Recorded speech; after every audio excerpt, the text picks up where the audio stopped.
الشیطان الرجیم بسم اللہ الرحمن الرحیم عزیزو دوستو قادریو رضویو سنی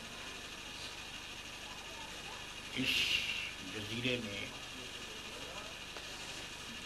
شہ بغداد سیدنا شیخ عبدالقادر جیلانی رحمۃ اللہ تعالی علیہ اور امام احمد رضا قادری دہلوی رحمۃ اللہ تعالی علیہ کے مشن کے لیے کام کرنے والوں خوب یاد رکھو، یہ انسان کا نیچر ہے، انسان کی فطرت ہے، انسان کا کسٹم ہے. آپ اس کا انکار نہیں کر سکتے کہ ایک شخص اگر آپ کو یاد کرتا ہے، آپ سے محبت کرتا ہے، تو آپ بھی اسے یاد کریں گے اور اس سے محبت کریں گے. ہماری دنیا کا یہ دستور عام ہے. قرآن مقدس نے اس آیت میں یہی دستور آپ کے سامنے رکھا ہے. مثلا کوئی بھی مسلمان آپ کو ایسا نہیں ملے گا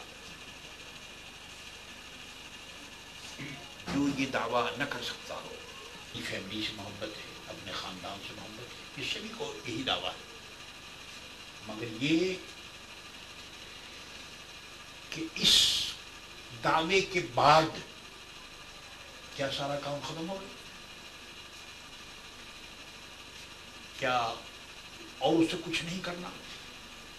صرف زبان چلا دینے سے اور کچھ بات کر دینے سے بات نہیں بنتی. میرے عزیزو، میرے دوستو، محبت کا معاملہ بڑا اونچا ہے، بڑا اونچا ہے. محبت کے لیے گردن کٹانی پڑتی ہے، محبت کے لیے جان دینی پڑتی ہے، محبت کے لیے مال دینا پڑتا ہے، محبت کے لیے اپنی ماں کو، اپنے باپ کو، اپنی برادری کو، اپنے بیٹے کو، اپنی بیٹی کو. اور پھر جانتے ہو ہم لوگ یہ سمجھتے ہیں کہ فلاں آدمی کوئی دقت نہیں. تو میرے عزیزو، میرے دوستو، بس یہی بات سمجھنے کی. ٹھیک ہے،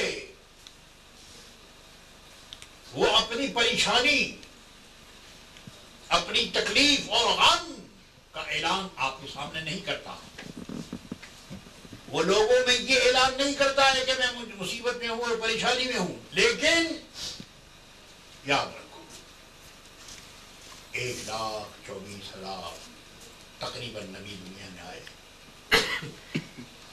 اور ایک عقیدے کا مسئلہ ہے کہ نبی پر سب سے زیادہ تکلیف ہوتی ہے. اور پیارے نبی صلی اللہ تعالیٰ علیہ وسلم پر تو سب سے زیادہ تکلیف ہوئی. اب آئیے، نیچے آئیے. صحابہ ہیں، تابعی ہیں، تبع تابعین ہیں، امام ہیں. حضور غوث العظم سید الشیخ عبدالقادر جیلانی ہیں، فرماتے ہیں کہ کوئی ایسی تکلیف نہیں جو مجھے نہ ہو، ہر تکلیف ہوئی. جنات کا میں نے مقابلہ کیا، شیطانوں کا میں نے مقابلہ کیا، دشمنوں کا میں نے مقابلہ کیا، بادشاہوں کا میں نے مقابلہ کیا، بے دینوں کا میں نے مقابلہ کیا. ایک دن نہیں میرے دوستو، اللہ اللہ، ہفتوں گزر گئے، نہ منہ میں پانی آیا نہ کھانا آیا. تو یہ سب کچھ آپ جانتے ہیں کہ انہی لوگوں پر زیادہ ہوتا ہے جو یہ کہتے ہیں کہ میں اللہ کا دوست ہوں. کیا آپ یہ کہہ سکتے ہیں کیا امام حسین رضی اللہ تعالیٰ عنہ کہ اللہ کے دوست نہیں تھے؟ کون آدمی ہے؟ اچھا ایک بڑے عاشق اور محبت کرنے والوں میں سب سے بڑے محبت کرنے والے حضرت ابو بکر رضی اللہ تعالیٰ، جب انہوں نے ایمان کا اعلان کیا تو میرے دوستو اتنا انہیں مارا اور اتنا مارا گیا کہ حضور ان کی تکلیف کی کو دیکھ کر کے حضور کی آنکھوں میں آنسو آ گئے، رونے لگے وہ۔ یہ کون ہے؟ حضرت ابوبکر صدیق ہے۔ یہ بات میں آپ سے اس لیے کہہ رہا ہوں کہ ہم لوگ بزرگوں کا نام لیتے ہیں تو ہم یہ سمجھتے ہیں کہ بس ہمیں دنیا میں ساری آسانی مل جانی چاہیے، ہر چیز ہماری پوری ہونی چاہیے، ہر بات ہماری پوری ہونی چاہیے۔ میرے کہنے کا مقصد یہ ہے کہ جب تم یہ دعویٰ کرو کہ مجھے محبت ہے کسی سے تو مصیبت کے لیے، پریشانی کے لیے تیار ہو جاؤ، گردن دینے کے لیے تیار ہو جاؤ۔ اب اگر اللہ آپ کی جان اور مال کی حفاظت کرے یہ اس کا کرم ہے، لیکن تیار رہنا چاہیے۔ مجھے یہ بات اس وقت اس لیے عرض کرنی ہے کہ ہماری جو جماعت ہے وہ بھی یہی دعویٰ کرتی ہے کہ ہم امام محمد رضا قادری رحمۃ اللہ تعالیٰ علیہ سے ہمیں محبت ہے اور غوث اعظم کے ہم نام لیوا ہیں۔ الحمدللہ یہ بڑی اچھی بات ہے، لیکن دیکھنا یہ ہے خدا آپ کی جان کی بھی حفاظت کرے، مال کی بھی حفاظت کرے، عزت و آبرو کی بھی حفاظت کرے، یہ اس کا کرم ہے، لیکن ہماری ڈیوٹی کیا ہے؟ میرے عزیز و میرے دوست، قرآن مقدس نے اسی اصول کو اور اسی کسٹم کو بیان کیا کہ فاذکرونی اذکرکم، میرے بندو اگر تم مجھے یاد کرو گے تو میں تمہیں یاد کروں گا۔ آپ جانتے ہیں کہ اللہ تعالیٰ یاد سے پاک ہے، اس کو یاد کرنے کی کوئی ضرورت نہیں، لیکن یہ اس کا کرم ہے اپنے بندوں کو تسلی دینے کی۔ اور پھر یہ تو رب کریم کی بات ہے، غوث پاک فرماتے ہیں کہ میرا غلام اگر مشرق میں ہو اور وہاں کوئی پریشانی ہو اور وہ مجھے یاد کرے تو میں مغرب سے اس کی مدد کر سکتا ہوں۔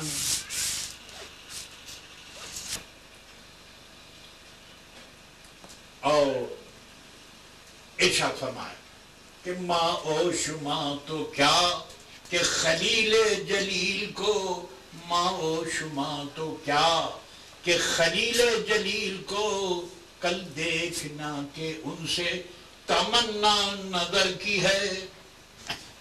ہم کیا اور تم کیا؟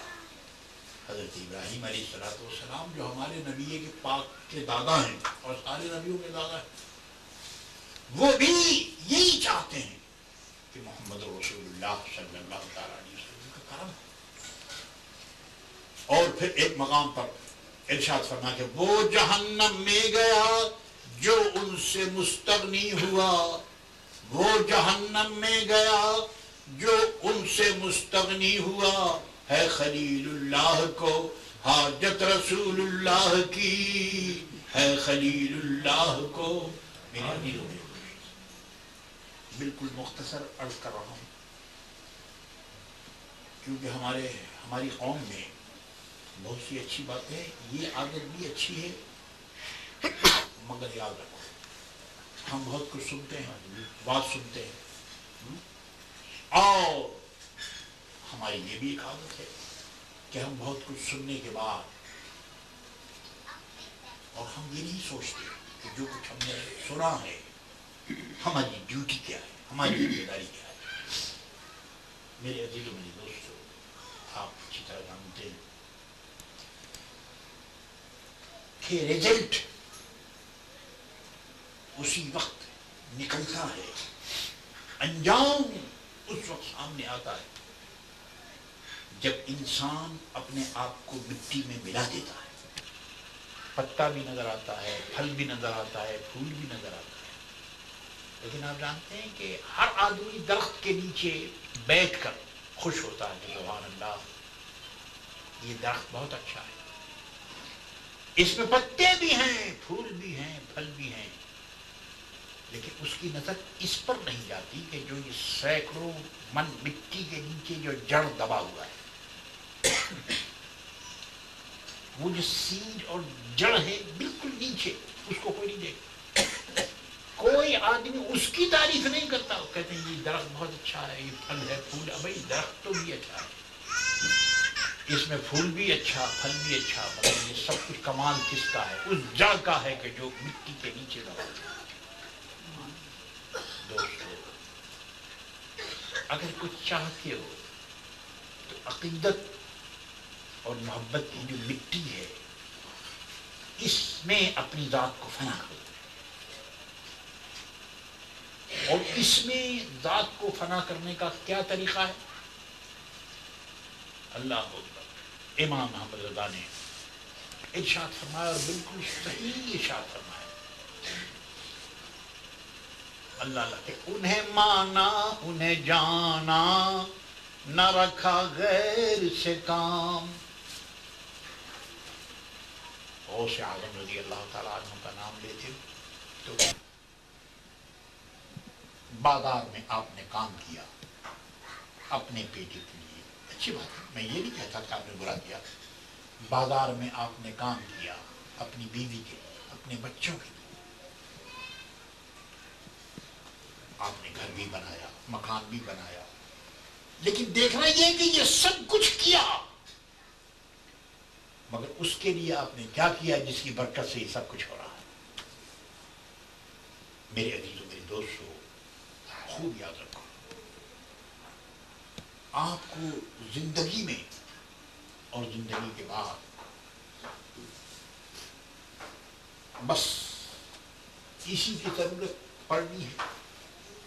آپ جانتے ہیں موت کا وقت بڑا نازک وقت ہوتا ہے، دنیا چاہتی ہے کہ مرنے والے کا ایمان ختم ہو جائے، مرنے والے کے سامنے اس کا بینک بیلنس سامنے آتا ہے، بیوی سامنے آتی ہے، بچہ سامنے آتا ہے۔ آپ نے دیکھا ہوگا، اللہ تعالیٰ آپ کو اس سے بچائے کہ بعض مرنے والا بار بار اپنے بیٹے کو چمٹاتا ہے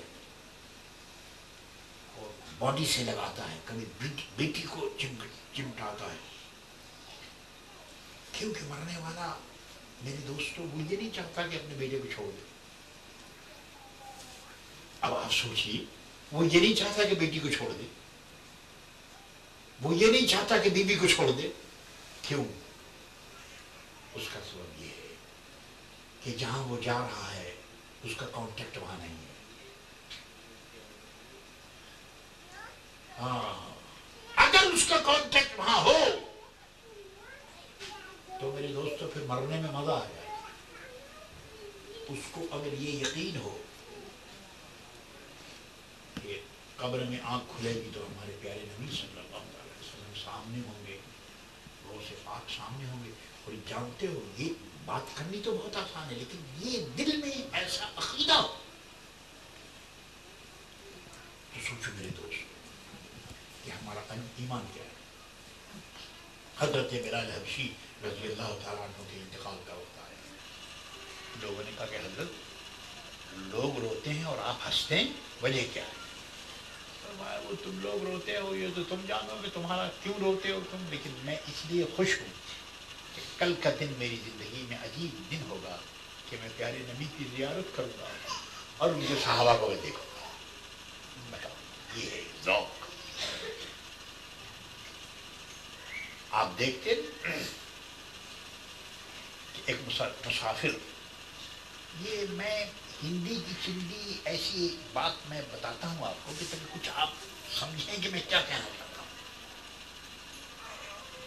ایک آدمی ایئرپورٹ پر اترتا ہے، کیا ایئرپورٹ پر آدمی نہیں ہوتے؟ بہت آدمی ہوتے ہیں، بہت آدمی ہوتے ہیں، اچھے بھی ہوتے ہیں، برے بھی ہوتے ہیں، سب بڑے بڑے آدمی ہوتے ہیں، لیکن اترنے والا میرے دوستو جلدی جلدی ایئرپورٹ پر نکلا کار میں بیٹھا اور گھر آ گیا. وہ ایئرپورٹ پر ہر آدمی سے بات نہیں کرتا, ویسٹنگ آف ٹائم نہیں کرتا, بازار دکان کو نہیں دیکھتا, کیونکہ اس کو معلوم ہے کہ گھر میں کچھ لوگ ہیں جو اس کا انتظار کر رہے ہیں اور اس کو کسی کے ساتھ. یہی حال میرے دوست. سونا جنگل رات اندھیری, سونا جنگل رات اندھیری, چھائی بدلی کالی ہے, اور سونے والو جاگتے رہیو, چوروں کی رکھوالی ہے. میرے عزیز و میرے دوست, اس دنیا کا یہی حال ہے کہ قدم قدم پر آپ کو پکڑا جا رہا ہے. آرام سے رہے. میں یہ نہیں کہتا کہ نہ کیجیے, ضرور کیجیے, مگر اتنا ہی کیجیے کہ جتنا آپ کو جواب نہ دینا پڑے. اگر آپ کو جواب دینا پڑ گیا تو پھر کوئی فائدہ نہیں. میرے عزیزوں میرے دوستوں, یہ بار بار ذکر آپ کر رہے ہیں. ہر منڈے کو آپ سنی نظمی سوسائٹی میں جاتے, غوث اعظم کا گھر میں ذکر کرتے ہیں, گھر میں نام لیتے ہیں. کیوں؟ وہ اسی لیے آپ کو معلوم ہے کہ ہم نے ان کا دامن تھاما ہے, اور یہ وہ دامن ہے جو دنیا میں بھی کام آنے والا ہے اور آخرت میں بھی کام آنے والا ہے. حضور غوث الاعظم رضی اللہ تعالی عنہ نے گارنٹی دی ہے. سنیے, دنیا میں آپ کو یہ گارنٹی کوئی دے ہی نہیں سکتا. نہ بیٹا دے سکتا ہے, نہ بیٹی دے سکتی ہے, نہ بیوی دے سکتی ہے, نہ مال دے سکتا ہے, نہ جائیداد, کوئی. حضور غوث اعظم نے گارنٹی دی ہے کہ میرا ماننے والا, مجھ سے محبت کرنے والا, میرا مرید جب دنیا سے جائے تو ایمان کے ساتھ جائے گا. ایمان پر مرنے کی گارنٹی کون دے گا؟ میرے غوث نے یہ گارنٹی دی. میرے عزیز و میرے دوستو, آپ بار بار جو غوث اعظم کے نام پر ذکر کرتے ہیں, وہ اسی لیے تو کہ وہ آپ کو بلاتے ہیں اور آپ کو ان سے کچھ مانگنا ہے, کچھ لینا ہے. بیٹا یا بیٹی اپنے ماں کے لیے, ماں کے سے کچھ اگر لینا چاہتی ہے تو آپ جانتے ہیں, بیٹی اگر اس کو ماں کا دودھ اگر چاہیے تو اس کے لیے ضروری ہے کہ بیٹا روتا ہے, بیٹی روتی ہے, بغیر روئے ماں بھی دودھ نہیں دیتی. بار بار بیٹا باپ کی انگلیوں کو پکڑتا ہے, بیٹی ماں سے چمڑ جاتا ہے کیونکہ اس کو کچھ لینا ہے. میرے عزیزوں میرے دوستوں, یہاں بھی ہمارے آقاؤں کا حال یہ ہے کہ ہمیں ان سے لینا ہے, اور لینے کے لیے ان کا نام لو, انہیں یاد کرو. جب تم ان کو یاد کرو تو وہ بھی تمہیں یاد کریں. اللہ, جب تم ان کا نام لو گے تو وہ اپنی شان کے ساتھ تمہیں وہ یاد فرمائیں گے. میرے عزیز و میرے دوست, اس وقت موریشس میں سب سے بڑا مسئلہ یہی ہے. اچھا, اور پھر آپ جانتے ہیں کہ یہاں دنیا کا کام اگر آپ کریں گے تو کوئی مخالف نہیں ہوگا, لیکن دین کا کام کریں گے تو لوگ مخالفت کریں گے. لوگ چاہیں گے کہ آپ یہ کام نہ کریں. یا اللہ, یا رحمان, یا رحمان, یا رحیم, یا رحیم, دل مارا کن مستقیم, دل مارا کن مستقیم, بحق ایاک نعبد و ایاک نستعین, بحق ایاک نعبد و ایاک نستعین, استغفر اللہ, استغفر اللہ, ربی, ربی, من كل ذنب وأتوب إليه. لا حول ولا قوة